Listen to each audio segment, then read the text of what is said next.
কথার মাধুর্য না থাকলে কথার কোনো দাম থাকে না। মানুষ আকৃষ্ট হয় মানুষের কথায়, আর কথায় মাধুর্য থাকলে মানুষ আপনা আপনিই ভালোবাসে। কথার মায়ায় পড়েই মানুষ কাউকে ভালোবাসে, কারোর প্রতি প্রবল আসক্ত হয়, কারোর প্রেমে পড়ে। তবে কথায় শুধু মাধুর্য নয়, বরং স্বচ্ছতারও প্রয়োজন আছে। মিথ্যা বলে মিষ্টি কথায় মানুষকে প্রতিশ্রুতি দিয়ে কখনোই হৃদয়ে জায়গা পাওয়া যায় না। যার কথা সুন্দর, একদম পরিষ্কার এবং নির্ভেজাল, সেই মানুষগুলোই মূলত মানুষের ভালোবাসা পাওয়ার যোগ্যতা রাখে। যার কথা সুন্দর এবং নির্ভেজাল, যার মন সুন্দর, সে কখনোই কাউকে কষ্ট দেয় না। এমন মানুষগুলো কখনোই প্রতিশোধ পরায়ণ হয় না।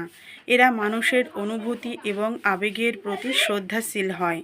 সুন্দর আচরণ এবং সত্য কথার মাধ্যমে মানুষের মনোযোগ আকর্ষণ করে। কথা দিয়ে মানুষকে খুশি করা যায়, আনন্দ দেওয়া যায়। আবার এই কথার মাধ্যমেই মানুষকে কাঁদানো যায়, আঘাত দেওয়া যায়।